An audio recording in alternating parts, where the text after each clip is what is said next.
Hey you guys, it's me and I'm finally back with a new video. Today's Tuesday night that I'm filming this, so it should be uploaded either on Wednesday throughout the day or Thursday throughout the day, but I will be posting that all over social media to let you guys know when this will be out.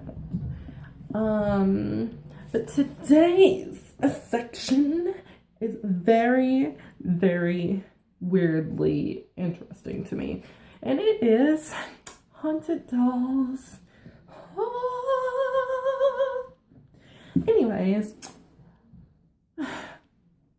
I'm only going to do this because in fact this is going to challenge me as a by myself YouTuber that doesn't know what he's doing to learn how to crop and paste. You would think that would be easy but you know, I finally got my computer working, so I'm recording this on my phone until I can get my camera fixed, and then we can go from there. But anywho, dolls are something that you give to a little 5-year-old girl to play with, and you don't normally expect them to have their own issues, like talk to the child, or bang on glass, or cry, or scream, or try to murder you in your sleep. So, I have 4 dolls that we are gonna be talking about today.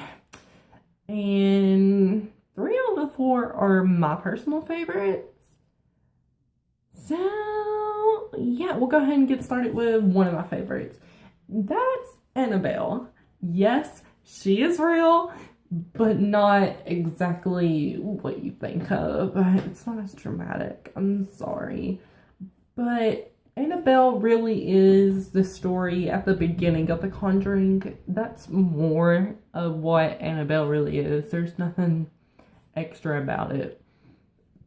Only thing that is recorded in history is Annabelle was adopted by a college girl who lived with her 2 roommates, and she did not know anything about a demon that was haunting her house, and the demon gave off a presence of making her think that she was a little girl spirit. And she let her come into the doll as a way to actually live instead of being a spirit. And so the Warrens, as you all know, they're actual real paranormal investigators of history, and they're old and retired now, but they still have their own museum.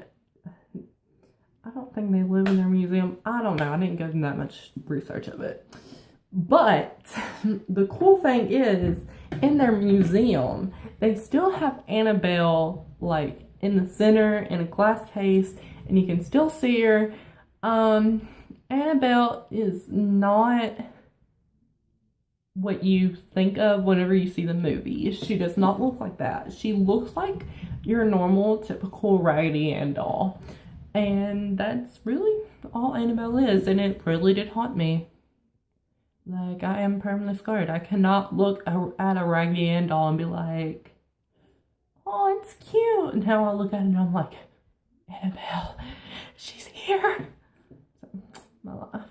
The next one is Amelia, and I have a friend named Amelia. So, girl, if you're watching this, you're named after a haunted doll. Sorry about it.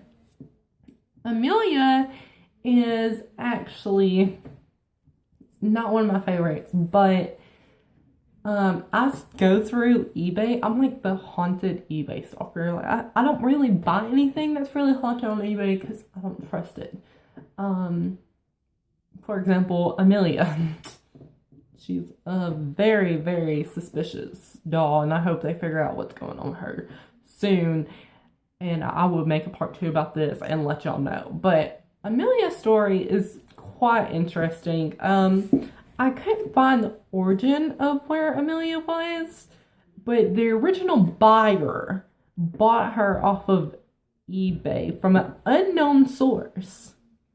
And it was pretty cheap price. And so she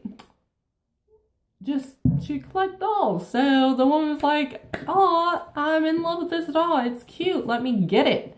Well, at night, Amelia had naturally had these bright, beautiful blue eyes, but at night they would turn this wicked green color, and at night you could hear sounds of babies crying. You can hear sounds of footsteps going along the floor, and in the morning when the woman would wake up, she would find Amelia in different places of the house, and Amelia was never where she was last put.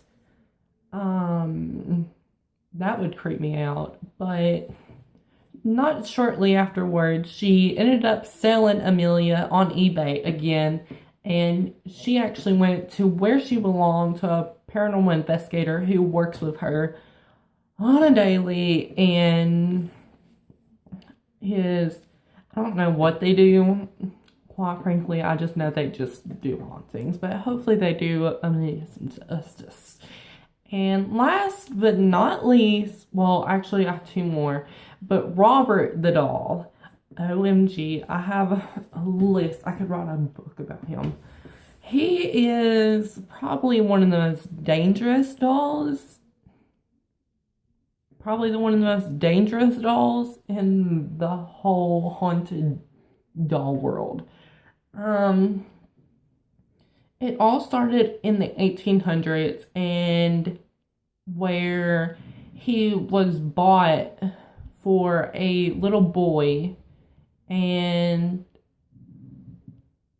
the boy died, and somehow or another his spirit got linked into Robert, and then it just got passed on and passed on and passed on, and eventually somebody found it in their attic, and Robert apparently tried to kill them, like Chucky tried to kill them kind of way, and so they immediately sold it to a paranormal investigator, and now Robert is in a museum in Florida, and I really do want to go see. If so, I would definitely take pictures, but apparently when you go see Robert, you have to ask to take a picture with him.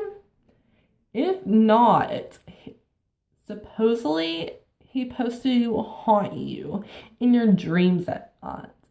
And there are letters like behind his case of people apologizing for not asking like to take pictures with him, try to lift that curse and that burden on them.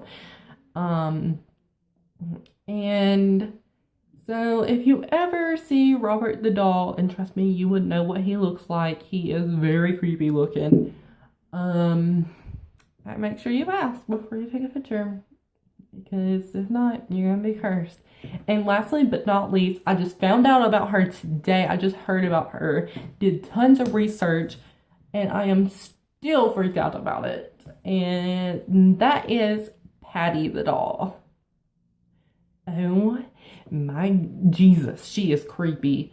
I don't really know an origin of the doll. I just know that the keeper of the doll really loves her.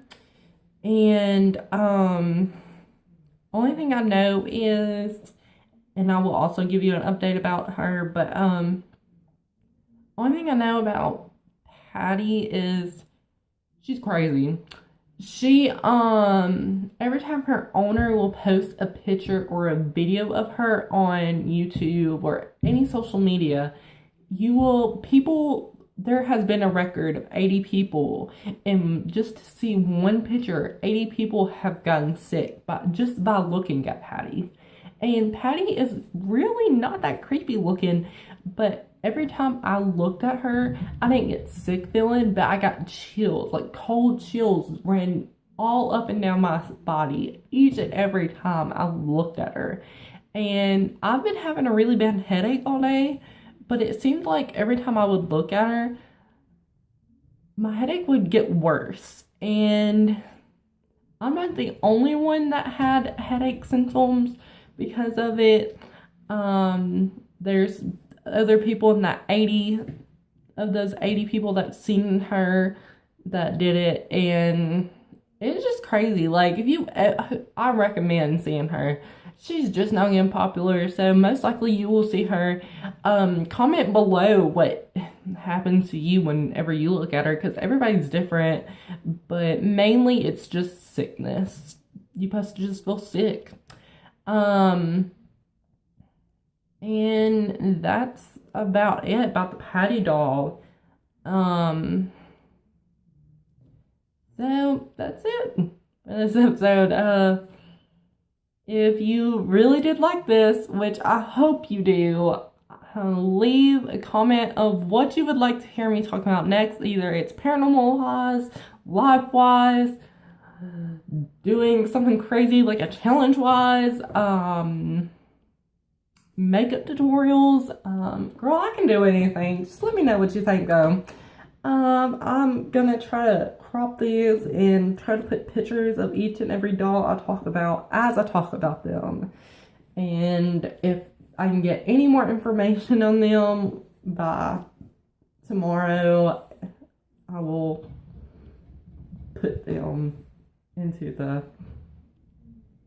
video. But anyways, I'm trying to catch races, so bear with me.